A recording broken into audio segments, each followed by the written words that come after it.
அனைவருக்கும்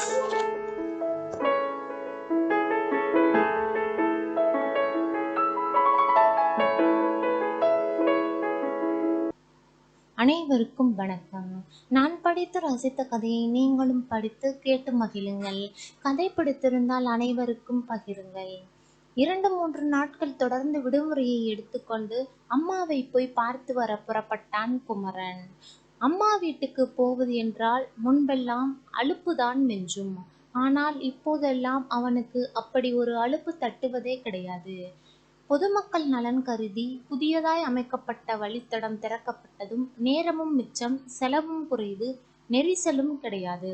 அம்மா வீட்டுக்கு மட்டுமல்ல, சிங்கப்பூரின் பிற பகுதிகளை அடைய இந்த வழித்தடம் உதவியாய் இருந்தது. உற்சாகமாய் ஓடி வந்தவன் சட்டென்று எதிரே தெரிந்த விளம்பர பலகையில் கண்ணை பதித்தான். பல வண்ண நாளிதழ்கள், வார ஏடுகள் பல மொழிகளில் வரிசைப்படுத்தி அடுக்கி வைக்கப்பட்டிருந்தன. கடையின் அமைப்பும் பெயரும் மனதை கவர தனக்கு தேவையான சிலவற்றுடன் தமிழ் முரசு ஞாயிறு பதிப்பும் வாங்கி கொண்டு வந்து வண்டியில் அமர்ந்தான். இப்பெல்லாம் நாம் தேடி அலைய வேண்டிய அவசியமே இல்லாம போச்சு. விருப்பம் போல வாங்கிக்க வசதி பண்ணியிருக்காங்க. பத்திரிகைகள் மட்டுமில்லை, பயணிகளுக்கு தேவையான மற்ற வசதிகளும் தான். வெள்ளி மணியோசையாய் காதில் பதியும் அந்த குரலை கேட்டு கண்களை திருப்பியவன் எதிரே உட்கார்ந்திருக்கும் அவளை பார்த்து அதிர்ந்து போனான். அதிர்ச்சி என்றால் அது திகிலான அதிர்ச்சி அல்ல, மாறாக அது இனம் புரியாத ஒரு இன்ப அதிர்ச்சிதான். சுகன்யா, நீங்களா? நீங்க எப்படி இந்த வண்டியில்? அதுவும் இந்த நேரத்தில்? வியப்புடன் வந்தது அவனது குரல். அவள் அமைதியாய் சிரித்து கொண்டே சொன்னாள், பாதை மாறிப்போச்சு, பயணமும் மாறிப்போச்சு. புது வண்டி, புது பாதை, புது வேலை. கணீர் என்ற தஞ்சை தமிழ் அங்கே உதிர்கிறது. அடேயப்பா, எத்தனை நாளாச்சு இந்த குரலையும் மொழியையும் கேட்டு. ஆனாலும் அழுத்தமாய் சொன்னால், நின்னுக்கிட்டு இருந்தா எப்படி? உட்கார வேண்டியது தானே? இடத்தை விரலால் சுட்டி காட்டினாள். உட்கார்ந்து கொண்டே நன்றி சொன்னான். வண்டி வேகமாக ஓடியது. அவன் நினைவும் திரும்பி ஓடியது. சுமார் ஓராண்டுக்கு முன்பு வரை அவன் மலேசியாவில் தன் அக்கா வீட்டில்தான் தங்கியிருந்து படித்தான். அப்போது அப்பா இருந்தார். அம்மாவையும் தங்கைகள் இருவரையும் அவர் கவனித்து கொண்டார். ஜோகூரில் இருக்கும் அக்காவும் மாமாவும் தங்கள் பிள்ளை போல் இவனை பிடித்து வைத்து கொண்டு படிப்பையும் வேலையையும் ஒரே நேரத்தில் கற்றுக் கொடுத்து மனிதனாக்கி விட்டார்கள். நல்ல சம்பளம், நல்ல உத்தியோகம். அந்த நேரத்தில் தான் சுகன்யாவை அவன் சந்தித்தான். அவன் பணிபுரிந்த அலுவலகத்தில் அவளும் பணிபுரிந்தாள். ஆரம்பத்தில் அவளை பார்க்கவோ பேசவோ அவன் கூச்சப்படுவான். நாளடைவில் அது எப்படியோ காணாமல் போனது. சக ஊழியர்களுடன் வெளியே வரும்போது அவள் அவனுடன் பேசுவாள். ஒரு சில நாட்களுக்கு பின் அவள் தன்னுடன் ஒரு இளைஞனை அழைத்து வந்து அறிமுகப்படுத்தினாள். அவன் அழகாக இருந்தான். அவள் அழகுக்கு பொருத்தமானவனாக இருந்தான். இருவரின் ஜோடி பொருத்தம் அவனுக்கே பொறாமையாய் இருந்தது. இருந்தாலும் அவன் பொறாமைப்படவில்லை. அவளை கவர்ந்த அவனை இவன் வாழ்த்தினான். அவர்கள் மூவரும் நண்பர்களாகி போனார்கள். அவர்களோடு இவனும் பல இடங்களுக்கு போய் வந்தான். அப்போதெல்லாம் அவள் பேச்சழகை வாய்விட்டு இவன் பாராட்டியதுண்டு. இப்படியே இவர்களின் நட்பு வளர்ந்து கொண்டிருந்த போதுதான் அவனது அப்பா திடீரென்று மாரடைப்பால் காலமாகி போனார். குடும்பத்தின் ஒரே ஆண் பிள்ளை என்ற பொறுப்போடு அக்கா மாமாவை விட்டு அம்மாவிடம் ஓடி வந்தான். அப்பாவின் இடத்திலிருந்து கடமைகளை தொடர்ந்தான். தான் உண்டு, தன் குடும்பம் உண்டு, தன் தங்கைகள் உண்டு என்ற போக்கில் போய்க் கொண்டிருந்தவனுக்கு அம்மா திருமணம் செய்து வைக்க பலமுறை முயன்றும் தோற்றுதான் போனார். அவனுக்கு திருமணத்தில் ஆர்வமோ பெண்கள் மேல் விருப்பமோ இல்லாதிருந்தது. அது ஏனென்று அவனுக்கே தெரியவில்லை. யாரையாவது காதலிக்கிறாயா குமரா? சொன்னாதான் திருமணத்தை முடிச்சு வைப்பேன் என்ற அம்மாவும், ஏனா இப்படி அடம் பிடிக்கிற, சீக்கிரம் கல்யாணம் பண்ணி ஒரு அண்ணியை கொண்டு வாயேன் என்று தங்கைகளும் கேட்கும்போது அவனுக்கே அவன் மேல் சந்தேகம் வரும். தனக்குத்தானே கேள்வி கேட்டுக்கொண்டு அவனே பதிலையும் சொல்லி முடித்து கொள்வான்.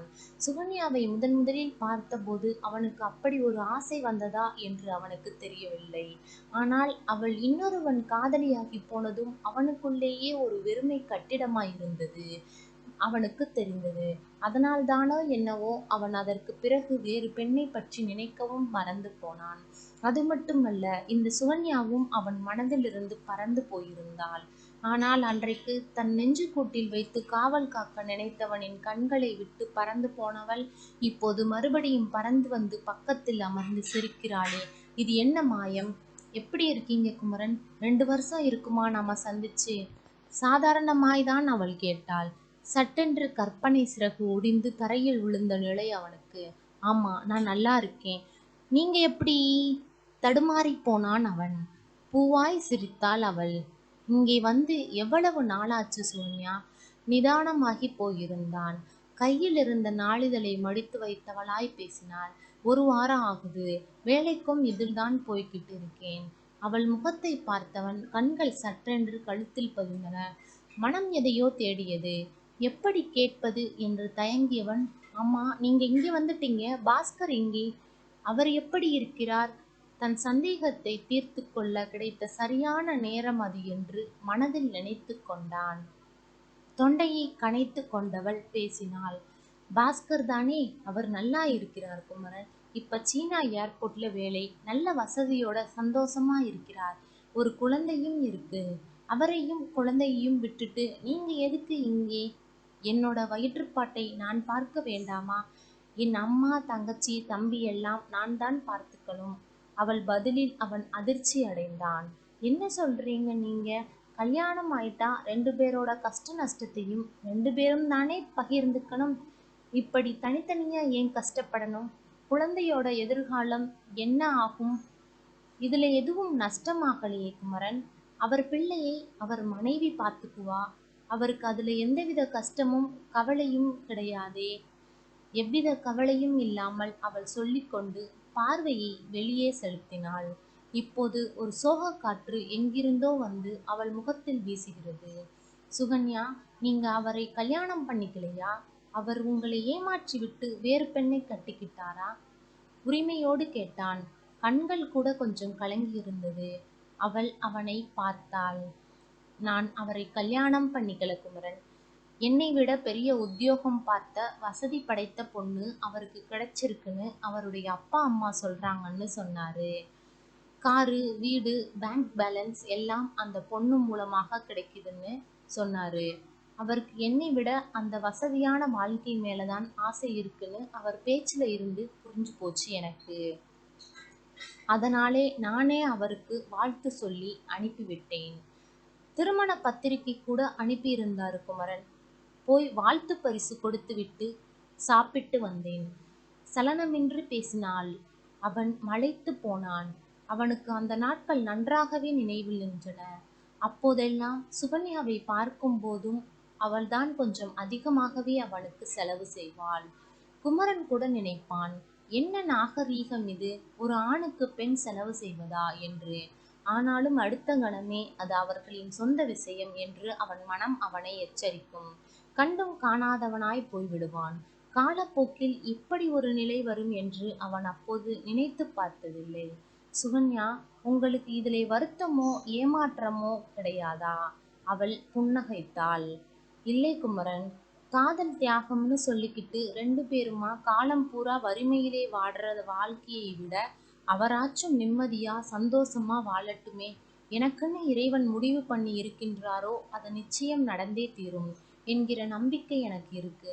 அந்த நம்பிக்கையில்தான் இந்த பயணத்தை விடாமல் தொடர்ந்தேன். குமரனுக்கு மனதில் ஏதோ ஒரு ஆர்வம் மொட்டுவிட்டு மலர்கிறது. நான் ஒன்னு சொன்னா தப்பா நினைக்க மாட்டீங்களே? கவனம் பிசகாமல் நிதானமாய் கேட்டான். நான் தப்பா எடுத்துக்கிறதும் எடுக்காததும் நீங்க கேட்க போற விஷயத்தை வச்சுதான் இருக்கும். முதல்ல கேளுங்க. சொன்னவள் கண்களை ஆழமாய் பார்த்தான். மனதில் புது தெம்பு பிறந்தது. உங்களை நான் திருமணம் பண்ணிக்க நினைச்சா நீங்க அதுக்கு சம்மதிப்பீங்களா? இந்த பயணத்திலே நீங்கள் மட்டும் தனியா போறதை விட நாம 2 பேருக்கும் பயணம் நல்லபடியா முடியும்னு நான் நினைக்கிறேன். உங்க பதில்? அவள் வியப்புடன் பார்த்தாள். அவள் விழிகள் அகலமாய் விரிந்தன. ஆசைப்படுறது நாமா இருக்கலாம். ஆனால் அதை நடத்தி வைக்கிறது தெய்வ சித்தமாச்சே. குமரன் சட்டென்று எழுந்தான். அவளின் பக்கத்தில் இடம் காலியாக இருந்தது. தெய்வம் காட்டுமே தவிர எடுத்து ஊட்டி விடாது. அதை நாம தான் புரிஞ்சுக்கணும். சொல்லிக்கொண்டே அவள் அருகில் போய் அமர்ந்து கொண்டான். கூச்சத்துடன் நகர்ந்தவளின் கையை எடுத்து தன் கைகளுக்குள் வைத்து கொண்டான். அது அவளது மனதில் எழுந்த படபடப்பை, நீண்ட நாளாய் உறங்கிக் கிடந்த ஒரு உண்மையை விழிக்க வைத்தது. நன்றி.